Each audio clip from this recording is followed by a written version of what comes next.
Itong mag-asawang Diskaya. Opo. Ngayon, lumabas ngayon yung sinumpang salaysay. Na doon, Yung binasa nila. yung binasa nila, 17 members ng Congress ang nandoon. Opo. At 10 individual naman, yung iba private, yung iba naman ay kawani at opisyal ng DPWH. Opo. So yun ang nangyari. Naparelax na natin ang damdamin ng ating mga kababayan. Wala na tayong oras Alas 5 pa lang tayo, Sen. Ano, ha? Dalawang ano pala dyan Sen? Dalawang witness, dalawang in contempt ang lumabas ngayong araw na ito ng Senado, Jen. Paano ibig sabihin lumabas? Napalabas? Hindi, yung isa lumabas, yung isa ay lumabas din. Pinayagan lumabas. Okay. Yung isang una ay si Curly Diskaya, nagpunta sa DOJ at nakipag-usap. Interview ata ito kay Secretary Remulla. Yung isa naman, Bryce Hernandez, pinayagan pala siya ng pamuno ng Senado na mangalap. Di ba may sinasabi siya na kukuha siya ng mga ebidensya. Opo. Pinayagan siya kumuha ng kung ano man yung gusto niyang kunin at iniharap din pala siya sa ICI. At doon ay isinuuli niya, sinurrender niya ang kanyang mga luxury cars sa Independent Commission for Infrastructure as a sign of good faith daw po. Ayan. Ang sabi ng ICI sa kanilang statement, from the very start, Mr. Hernandez answered all questions freely and voluntarily without evasion and showed full cooperation. Ayun, Unahin muna natin yung mag-asawa na pala itong humarap. So silang dalawata, no? Sa mismong, ito ba yung bahagi na napag-usapan nyo with Secretary Boying Remulla kahapon sa Senado? Bigyan natin ng konteksto ito. Sige po. Nung ako pa ang chairman ng Blue Ribbon Committee, if-inload ko yung idea na para sa ganun ay madali tayo at matulungan nyo yung estado, particular ang Blue Ribbon Committee, na ma-resolve natin ito kaagad. Makapagpalabas tayo ng talagang mga mastermind dito. Ipinload ko yung idea ng Witness Protection Program. Yun naman kasi ay nandun sa batas na sinasabi sa lahat ng pagdinig ng legislatura kapag nakita ang pangangailangan nung testimony at sa kagustuhan na rin naman nung testigo, siya ay pwedeng mag-apply ng witness protection. Okay. So kung muna sa batas, sabi ko sa kanila, dito kung sakasakaling mag-qualify kayo, pwede pwede na hindi na kayo masailalim sa criminal prosecution. Siguro kako ang pinaka-mangyayari dyan ay yung civil aspect lang. Na pagdating ng araw, mari kayong magbayad o magsoli na lang sa pamahalaan. Yun ang pinload ko nung ako'y chairman. May kumagat doon itong mag-asawang Diskaya. Opo. Ngayon, lumabas ngayon yung sinumpang salaysay. Na doon, yung binasa nila. yung binasa nila, 17 members ng Congress ang nandoon. Opo. At 10 individual naman, yung iba private, yung iba naman ay kawani at opisyal ng DPWH. Opo. So yun ang nangyari. Kaya lang, dahil napalitan na nga ako, di ba? Hindi naman napirmahan nung pamalit na Senate President yung endorsement letter ko para nga makapag-apply siya na witness protection under the witness protection program. Nag-iba na nga yung leadership. Hanggang sa mga pag-usapan nga na nagsalita ang ating SOJ na sinabi niya, hindi ko tatanggapin yung mga yan. Kasi kailangan magsoli ka muna. Ayun. So nagkaroon ng konting problema doon at yun naman ang pinagbatayan ng bagong Senate President na akala mo, yun ang totoo. So kailangan i-point out ko na doon po sa pag-a-apply ng Witness Protection Program, wala kang kailangang isoli. Para mag-qualify. Kasi nag-a-apply ka pa lang. Yes po.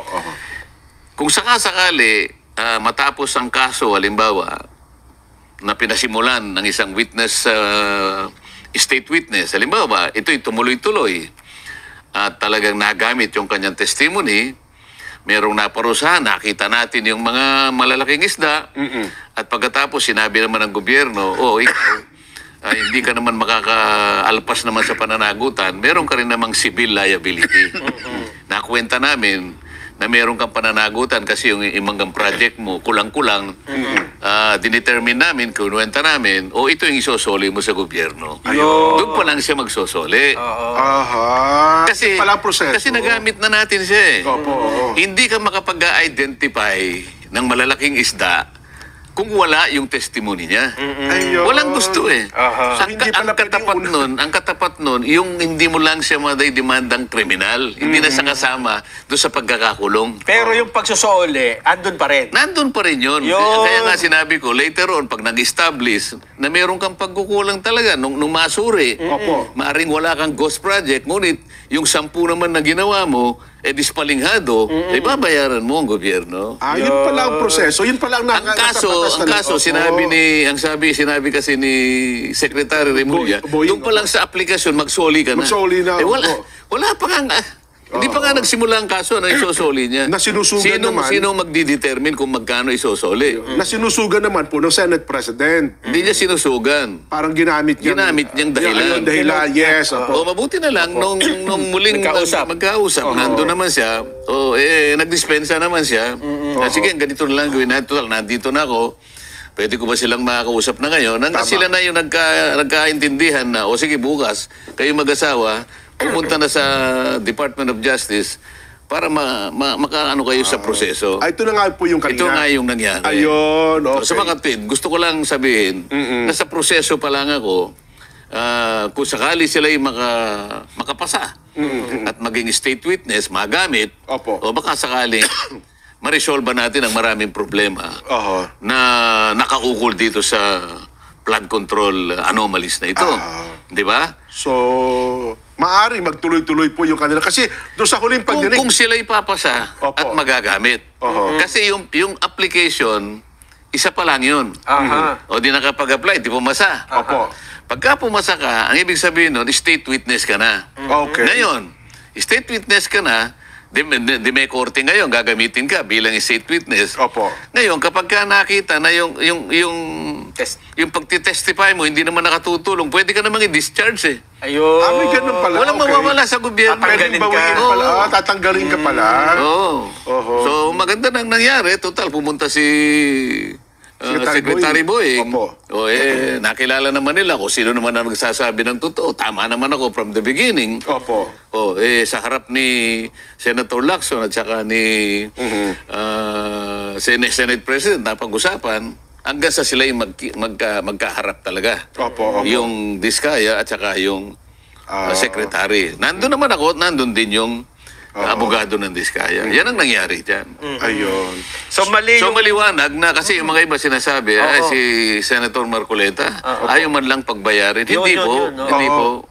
Tsaka para bang ang dating, hindi, bakit pa parang pinupush na maging state witness sila? Para maligtas. Oo, parang kayo daw ang- para huwag maparusahan. yun ang lumalabas sa social media. Nililigtas yun daw eh. Ang palaging sinasabi ko, para makahuli ka ng maraming isda na mas malalaki, magpapain ka, di ba? Opo, oho. Ikaw ba pag namimingwit ka, palagay mo ano na lang, wag na yung isda, namimingwit ka ng palaka. Ano ba yung di ba maliit na bulati lang? Opo, oho. Pero makakahuli ka ng palaka na mas malaki. Ganun ang ibig ko sabihin doon eh. Oho. Walang ibang gustong lumitaw. Hindi ba siya lang? Sila mag-asawa. Sumunod doon, meron na ba? Wala pa, wala na. Wala, oho. O ayaw nilang tuntunin ngayon yun. Oho. O saan tayo papunta? Pero hindi raw ba yung mag-asawang yun sila na ang malaki isda? Kasi parang ganun po ang latag nila eh. Sila nga anyang parang guilty niyan eh. Most guilty sila kaya Sino ang magsasabi? Yun nga ang proseso kaya tayo pupunta doon eh. Ibig mo ba sabihin, yung mag-asawa, ang nagpondo, sila yung nag-insert. sila yung nakialam sa gaa. Hindi nga sila kasali doon eh. Yung malalaki doon, yung nakapag-insert ng ganong klaseng pondo. Tama. Sino yung nag-isip noon na kinakailangan mula dito tatanggalin mo, ilalagay mo doon para paghati-hatian? Oho. Wala silang kapasidad na ganun. Walang sino man ang makapagsasabi na sino mang kontraktor may kakayahan na silang makikialam sa budget. Congressman lang makakagawa nun. O kaya senador. So, sino mas malaki ngayong isda? Ayun. Mabuti siya Kung napalutang... hindi ka malaking isda, ba't tayo mong umuwi dito? Mabuti siya napalutang niya kasi ang dating, di ba kasi ang lumalabas ngayon, Pinoprotektahan. pinoprotektahan. Tsaka sila ang pinakamayaman. Ang yaman-yaman niya, bilyon-bilyon na niya kinikita yan.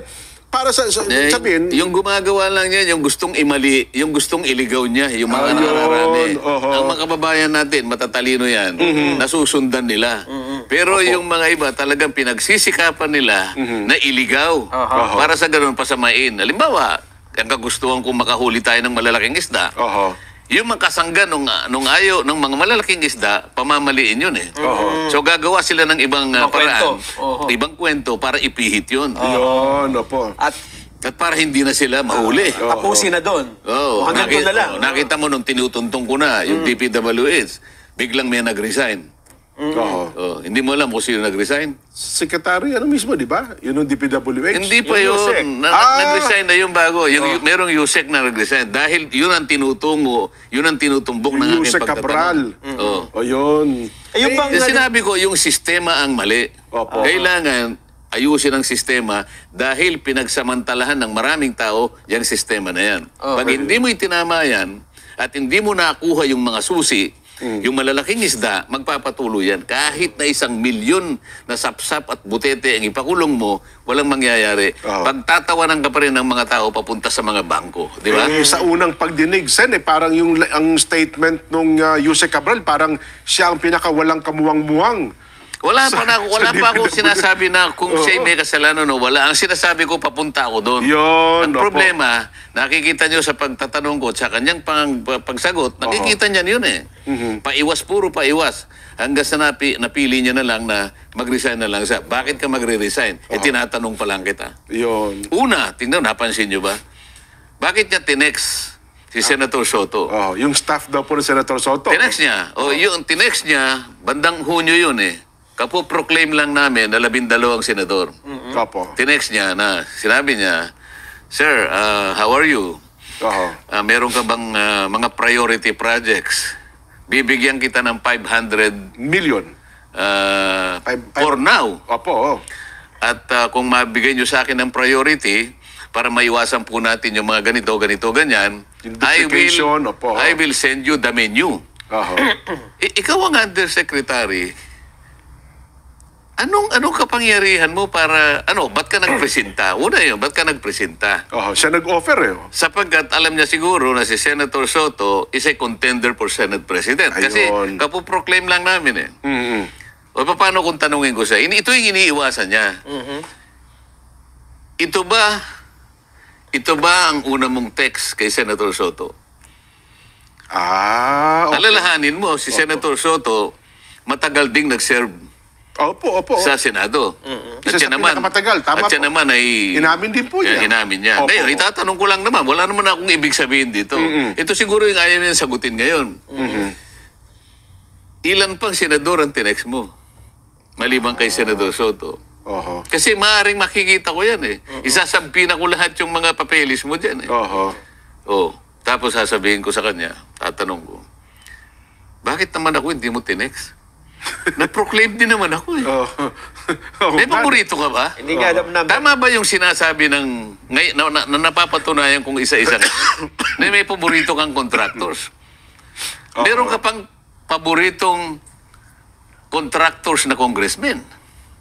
Ito congressman, may tinetext yan? Congressman na contractor. Opo. Sagutin mo ako kasi mapapatunayan ko rin ito. O gusto mong sagutin o ayaw mong sagutin, baka makontempt ka. Baka itong iniiwasan ngayon. Ayun. Yun ang mali doon eh. Parte ka ng sistema, bakit ikaw magpipresenta? Yusek ka eh. Magte-test ka sa mga NEP pa lang ito, Jen, ha, Delson? Totoo po, binubuo pa lamang yan. Binubuo pa lang, ikaw na ang nag-i-invite sa kanila na maglagay na kayo ng paborito niyong mga project. Para wala doon duplication. Tama ba yun? Akala ko ba ipinagtiwala sa inyo ng pamahalaan, ng katungkulan, kayo ang tumingin sa pangangailangan ng bansa natin kung saan lahat ilalatag ang mga project ng makikinabang buong bansa. Bakit pamimiliin mo yung politiko? Di ba? Pagkatapos, halimbawa, yung ibinulgar ni Representative Toby Chanco. Oho. Pag tiningnan mo yung resibo, magsasawa ka ng kakikita, puro saldi ko, 13.8 billion pesos. Oho. Sasabihin ko sa DBM, bakit ka pumayag? Sasabihin ko kay Yusek Cabral, ito ba ang pag-allocate, Cabral? Ito ba ang pag-allocate? Ha? Magkano yung sa ako Bicol Party List? Magkano yung ganito? Pagkatapos katapos-tapusan, maalala ko yung party list ko. Magkano yung sakit party list? Oho. Baka maawa ka baka manlumo ka Oho. Ito yung sistemang bulok na sinasabi ko.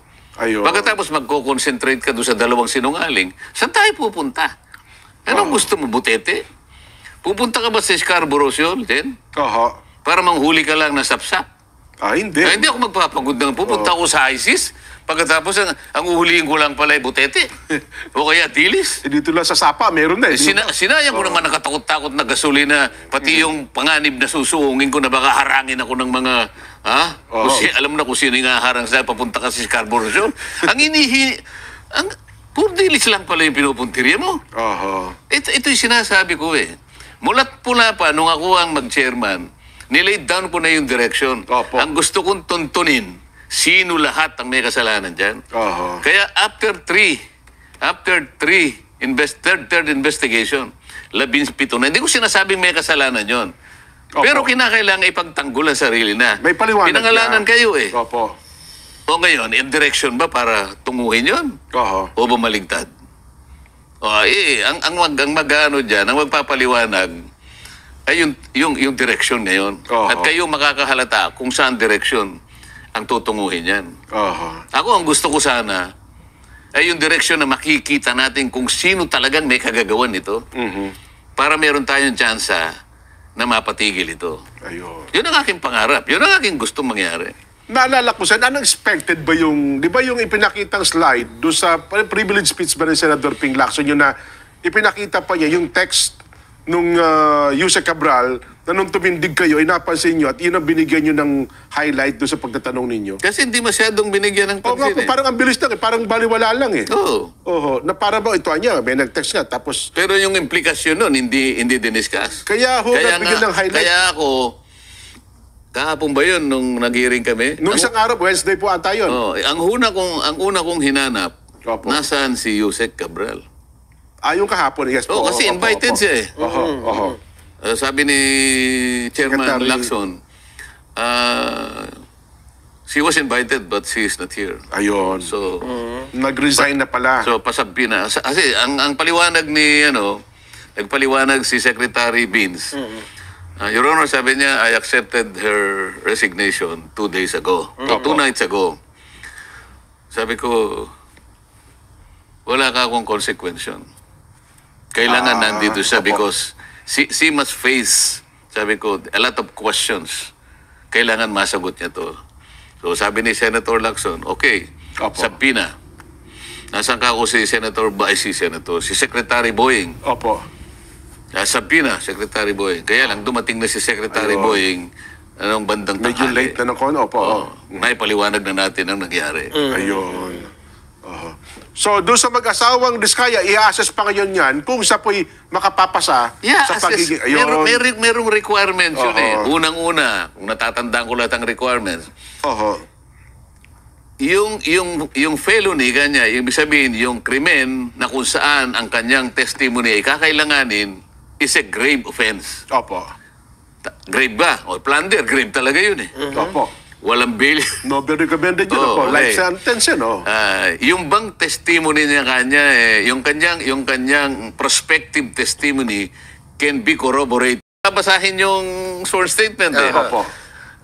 Okay, sabi niya, binanggit mo itong 17 congressmen. Yan. Meron ka bang resibo dito? May katibayan ka pa dyan. O di magpaproduce. Ngayon, kung hindi siya nakapag-produce, mali, hindi ka pwede. Ganun ang ibig ko sabihin. Yung testimony ba niya, kailangan. Sapagkat walang iba na gusto. Sila mag-isa di kailangan. So palagay mo na, kasi sinabi niya doon sa testimony niya, meron po akong ledger Oho. Nakapagpalito siya ng ledger, di na-satisfy na naman yun. Opo. Di okay na naman. They should not be the most guilty. Maybe she is one of the guilty, pero hindi siya ang most guilty. Kasi nga, Magtuturo siya na mas may dilis, may butete, may sapsap, may pating, Opo. may balyena. So, that's it. So, hindi ka ang most guilty. Kasi nga, ang most guilty rito, yung naglagay ng insertion Yun na, yung gumawa Mastermind. nung ano. Oo, Yes. pagkatapos ikaw contractor ka lang May mag-a-award sa'yo. Kahit hindi ka halimbawa qualified, in-award ka. Ganito. Yung mga nag-drawing nito, kung sino yung mga gumawa, lalo na yung mga ghost project, paano mo nagawa ito, di ba? Hindi magagawa ng contractor kung walang drawing. Sino yung gagawa ng detailed engineering? Sino yung gagawa ng program of work? Sino yung magpaplano? Sino yung magbibidding? Sino yung mag-award? Sino yung mag-ano ng quality control? Sinong pipirma ng voucher? Sinong kukolekta? Yung district engineer. Magagawa ng contractor yun? Hindi niya magagawa. So may mas malaki kaysa sa kanya. So ang isa sa tuntunin, hindi ka yung most guilty. So maaari siyang pumasa doon. So pag sinaalang-alang mo lahat ng requisites na to, maaaring pumasa siya. Kung hindi siya pumasa, wala na akong magagawa doon. Nirekomenda ko lang siya. Kasi ang kagustuhan ko, baka sakali, na mag-qualify siya para makapagturo siya. Yung pagtuturo niya masusustain, merong mananagot dito na malaking isda. Sana maliwanag na nararamdaman, napapakinggan ng ating mga kababayan. Tsaka yung may ibang naguguluhan, tsaka iba na ginugulo talaga. Lalo na yung nagsasabi na, ayaw ko na raw pagbayaran. Hindi po. Ang sinasabi ko lang, doon pa lang sa proseso, mag-a-apply pa lang. Yes. Doon sa pag-a-apply, hindi niya kailangang magsoli. Pagdating po ng araw na nakita na ang pangangailangan sapagkat yung po ay sibil, doon siya magbabayad kung meron na pong kaso at na-determine na po kung magkano babayaran. At korte ang magpapasa nun, Sen. Korte ang magpapasa, hindi po kami. So, malinaw po yun. Pero teka lang, naalala ko, kahapon, yung isa atang Sally Santos, parang nag-submit din po ng kanyang affidavit at baka mag-qualify rin daw po yun na witness. Kung merong, halimbawa, merong hindi magawa, merong pagkukulang doon sa isa na pwedeng isupply niya, maaaring mag-complement silang dalawa, di ba? Okay, Kasi kung pareho lang ang gagawin nila, ba't kaya kailangan? Di ba? Mananagot ka, mapoprosecute ka.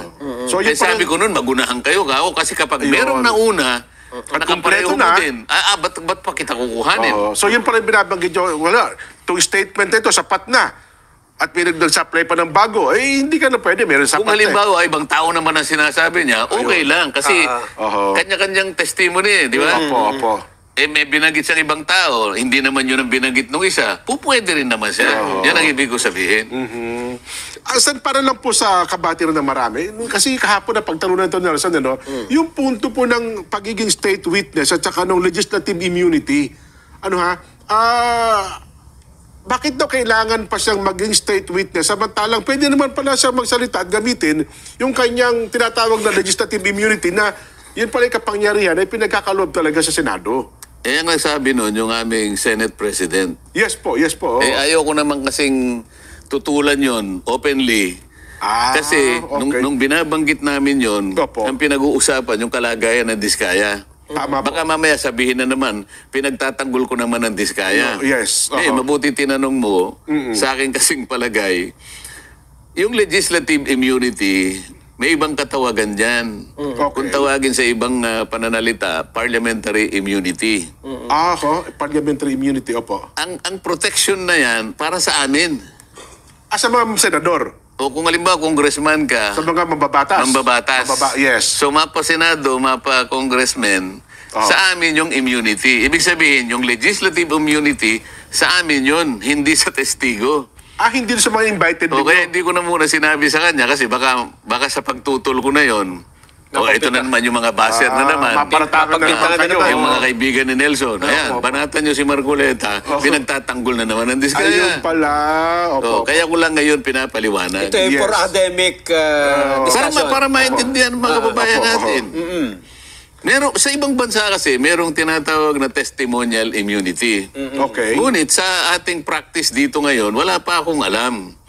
Sana kung halimbawa yung testimonial immunity inadapt namin na rule sa Blue Ribbon Committee, pwede yun. Kaya ang palagi kong pinakikipaglaban, kung ano lang alam ko na nandun sa batas, ito yung Yun. Republic Act 6981 na kung saan yung aplikasyon under the Witness Protection Program. Ayun. Alam mo naman ako palaging, Opo. gusto ko palagi ako nasa batas. Kasi ang lumilitaw doon parang kahapon, parang pwedeng i-invoke. Pwedeng bigyan. Pwedeng bigyan. Pwedeng Hindi bigyan ng pinagbigyan nga sila. Kaya nga ako, hindi na ako kumikibo. Wala na akong ano doon. Ayoko nang pakilaman yun. Kaya sabi nung isang, yung Bryce, Si ano, Bryce Hernandez. Sir, sabi niya, Binigay din. Sir, may I invoke legislative immunity? Tinanong ko pa para lang maano. Opo. O ba't nung nasa house ka, Hindi ka humingi. hindi ka humingi? Ba't dito humingi? Ngayon ko lang po kasi na ano, na meron pala. O hindi na ako kumibo na naman. Opo. Para lang kasi, para lumitaw talaga na naghihingi, merong nagbigay, merong humingi. Di ba? Pero sa totoo lang, sa aking palagay, ang iniisip ni Senate President, testimonial immunity, hindi legislative immunity. Pero wala rin yun sa rules. Wala. Hindi accepted sa Pilipinas yun. Kapag sinabi mo legislative immunity, parliamentary immunity, yung mambabatas ang may protection. Opo. Hindi yung witness. Kasi sabi niya, huwag mo nang i-invoke yung right to self-incrimination. May katapat yan kanya. Ang hingin mo na lang, legislative immunity. Opo. Ang ibig niya sabihin, testimonial immunity. Ayun. Sa ibang bansa, sa ibang jurisdiction, may nangyayaring ganun. Kaya lang, sa parliamentary practice natin dito, wala pa akong nakitang president. Kasi Ang merong... maganda sana kung nasa rule namin yon. Halimbawa, Section 35. Opo. The committee, on the basis of necessity and upon the consent of the party Opo. and with the presence of the quorum, will approve it, can extend testimonial immunity to any Opo. witnesses who wanted to avail of such a right. O di okay. Ay, pero wala ito yun. Wala na. ito. Walang ganun pa. Ayun. Pwede bang gawin ito ngayon? Ilagay? Just idagdag? Kasi ilagay nila. Let's amend it. So, pero kailangan ng amendments doon sa rules po ninyo. I-amend natin, no? Sige, ako sinasabi ko na, di-amend nyo. O kaya kahit sa rules man lamang ng Blue Ribbon. Basta walang tututol, ha? Kasi baka mamaya sasabihin ng Supreme Court, hindi basta magagawa yan. So pwede pa Kunwari naman. lang yun. Kasi maraming may mababanggang mga ibang karapatan. Kasi ang nakalagay sa Constitution, sabi niya, the right to self-incrimination. Tatapatan mo ng testimonial immunity. Magbabanggaan yung dalawang prinsipyo. Ayun. So pinapaliwanag ko lang sa inyo. Kasi yun din ang parang ipinopoint ata ng chairman ng Blue Ribbon na kasi lumalabas kayo sa social media na pinagkukumpara yung bagay na yun. Sa nabutata si Marcoleta.